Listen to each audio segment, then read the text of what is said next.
अच्छा, half wave deflection को अगर आप देखो,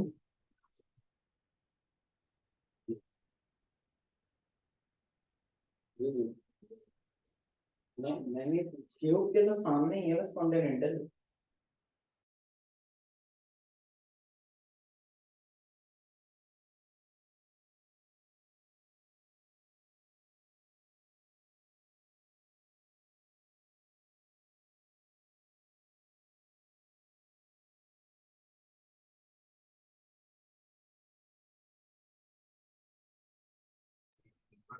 अच्छा, इसमें हाफ वेव डिफ्लेक्शन में सबसे पहले अगर आप सर्किट डायग्राम देखो तो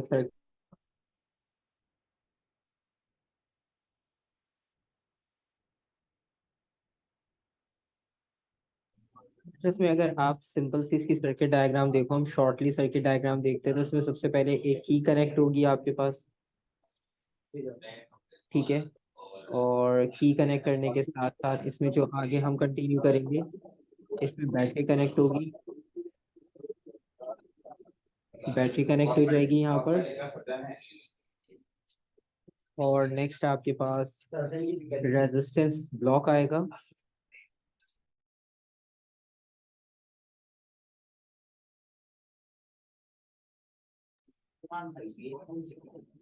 अच्छा, इसमें नेक्स्ट जो है वो रेजिस्टेंस बॉक्स आ जाएगा। मेरी बात तो सुनते नहीं हैं आप, पता नहीं ये आ गया रेजिस्टेंस बॉक्स। और इसकी जो रेंज होगी आपके पास वो नॉर्मली 10 किलो ओम्स की होगी।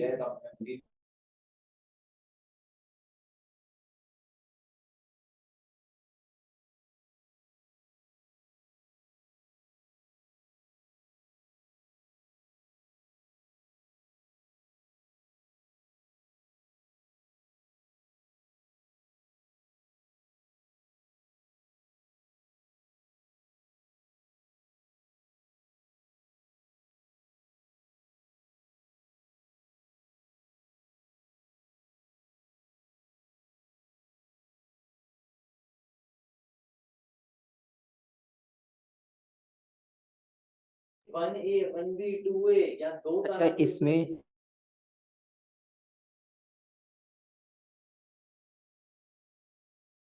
अच्छा इसमें एक रेजिस्टेंस बॉक्स यहाँ पर लगा हुआ होगा और ये आपके पास स्मॉल रेजिस्टेंस बॉक्स होगा। ये वाला स्मॉल है सेटअप में, और ऊपर वाला जो है वो लार्ज है, और बाकी इसके साथ भी की कनेक्ट कर लोगे। और ये आपका कनेक्शन हो जाएगा यहाँ पे कंप्लीट। दोनों के साथ की है, जो की कनेक्ट करोगे वो वाला कनेक्शन वर्किंग में होगा, दूसरा आपके पास जो है वो इनकम्प्लीट रहेगा। और जो सेकंड वाले की रेंज होगी वो मैक्सिमम आपके पास 0 से लेकर जा सकती है 2000 ओम्स तक। और जो मैक्सिमम है वो 10 किलो ओम्स तक जाएगी। ठीक है।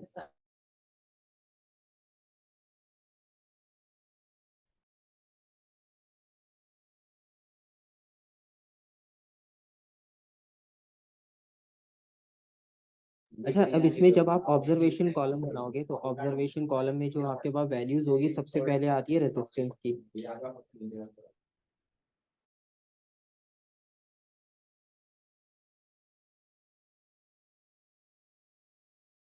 सबसे पहले आ गया रेजिस्टेंस।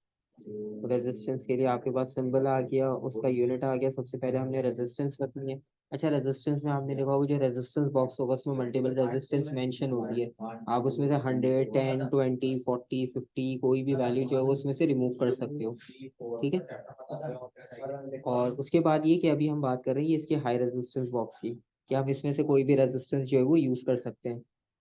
और इसमें सबसे पहले लेट सपोज कोई भी वैल्यू हमने कंसीडर की, लेट सपोज 8000, 12,000,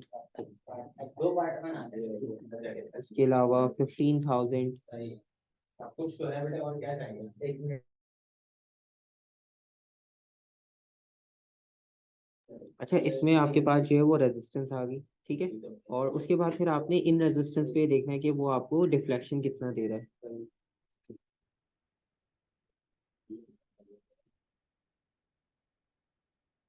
जो डिफ्लेक्शन होगी वो आपने यहाँ पे नोट करनी है। अब नॉर्मली ये होता है कि हम थीटा तो मेजर नहीं कर सकते, हमारे पास जो मीटर होगा वहाँ पे गैल्वानोमीटर, उसमें आपको जो है वो डिविजन्स मिल रहे होंगे। तो उसमें आप जो है वो डिविजन्स फाइंड आउट करोगे कि कितने डिविजन्स आ रहे हैं। वो डिविजन्स आपने काउंट करके लिख देने। लेट सपोज यहाँ पर 20, 16, 24, इस तरह से कोई भी डिवीजन काउंट्स आ रहे हैं। फिर आपने क्या करना है, इनको हाफ कर देना है, क्योंकि आपके पास हाफ डिफ्लेक्शन मेथड है, तो आप इन्हें हाफ कर लो।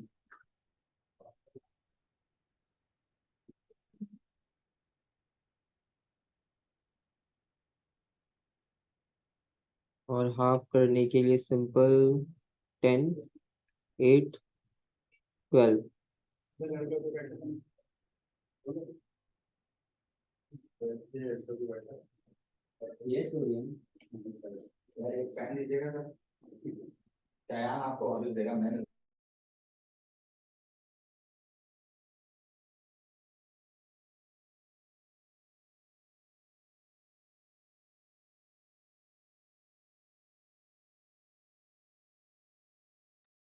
अच्छा, इसके बाद यहाँ पे जो शंट रेजिस्टेंस होगी, शंट रेजिस्टेंस जो है वो ये स्मॉल बॉक्स की रेजिस्टेंस की वैल्यू होगी। ठीक है, और ये वाली वैल्यू आपके पास एस को रिप्रेजेंट करेगी, और ये कैपिटल रेजिस्टेंस जो है वो आर को रिप्रेजेंट कर रही थी। तो जो शंट की आपके पास रेजिस्टेंस वैल्यू होगी, और वो भी आपके पास लेट सपोज ये एस्टिमेटेड वैल्यूज हैं। आपके पास भी अपनी रीडिंग्स होंगी, आप उसके अकॉर्डिंगली देख सकते हो। रेजिस्टेंस के मेन जो हाई रेजिस्टेंस बॉक्स होगा, ये जो हाई रेजिस्टेंस बॉक्सेस में से आप मर्जी से अपनी वैल्यूज निकाल सकते हो थाउजेंड्स में। जिस तरह से ये 3 ऑब्जर्वेशन हैं, तो इसके अकॉर्डिंगली आपके पास डिफ्लेक्शन आ जाएगी। डिफ्लेक्शन में आप डिवीजन नोट कर सकते हो, कितने डिविजन आ रहे हैं, और उन डिविजन्स को फिर आप हाफ कर लोगे, और ये आपके पास जो है वो हाफ हो जाएगा θ/2। और बाकी इसी तरह से जो स्मॉल बॉक्स की रेजिस्टेंस है, वो भी आपको मिल जाएगी यहाँ से। और फाइनल जो है वो इसकी कैलकुलेशन होगी फॉर्मूला से। एक कॉलम उसमें और ऐड होगा ऊपर ही। फॉर्मूला क्या यूज करते हो?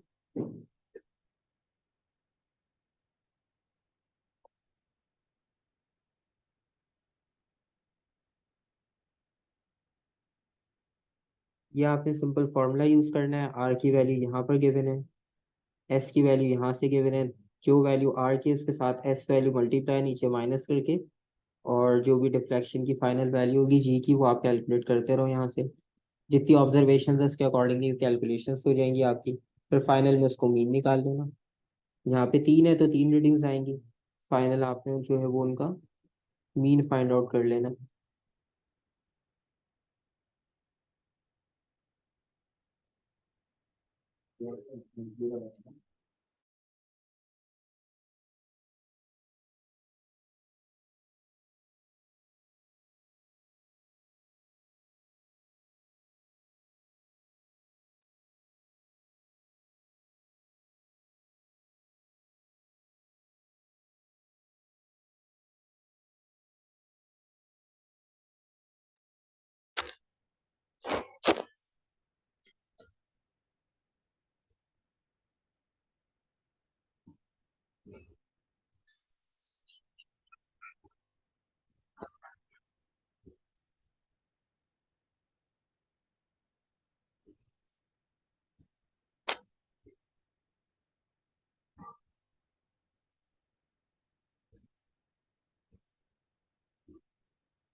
अच्छा, इसमें आप पूछ रहे हो कि स्मॉल रेजिस्टेंस कैसे फाइंड आउट होगी।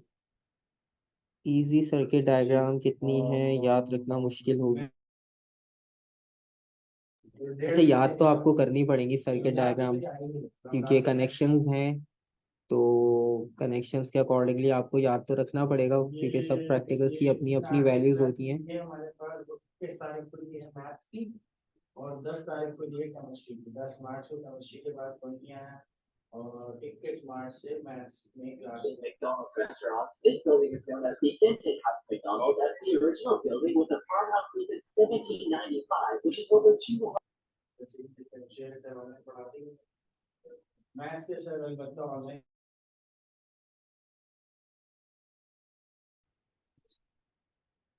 जब आप इस की को कनेक्ट करोगे तो इसका मतलब ये है कि आपके पास हाई रेजिस्टेंस बॉक्स की वैल्यू आएगी, ठीक है। और जब आप हाई रेजिस्टेंस बॉक्स की वैल्यू नोट करोगे तो वो आपके पास फर्स्ट की कनेक्ट करने पे आ जाएगी, और जब आप सेकंड की को कनेक्ट करोगे तो सेकंड की कनेक्ट करने के बाद जो है वो आपके पास फिर इसकी स्मॉल रेजिस्टेंस बॉक्स चाहिए, जिसको हम शंट रेजिस्टेंस कहते हैं, फिर इसकी वैल्यू आपको मिलेगी सेकंड की कनेक्ट करने पे।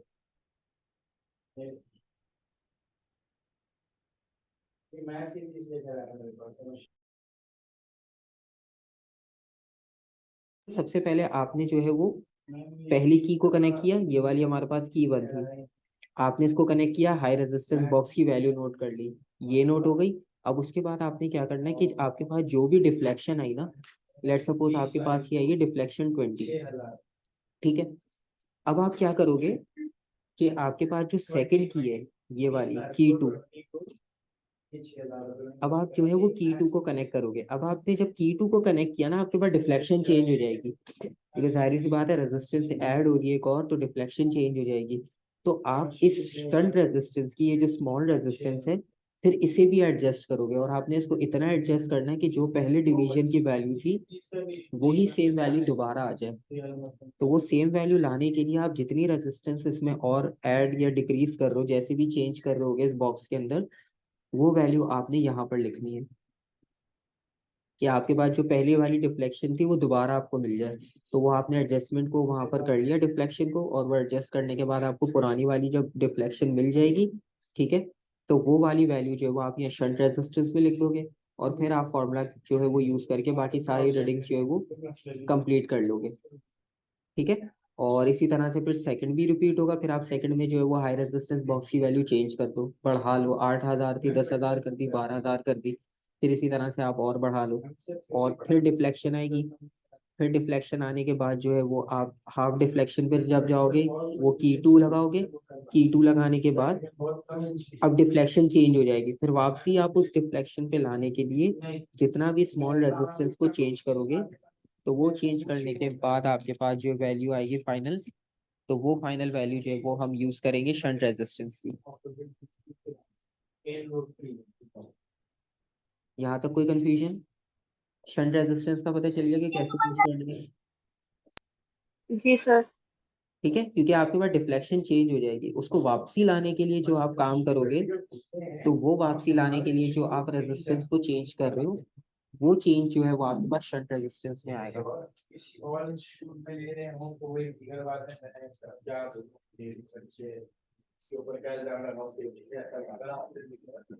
ठीक है, और कोई कंफ्यूजन?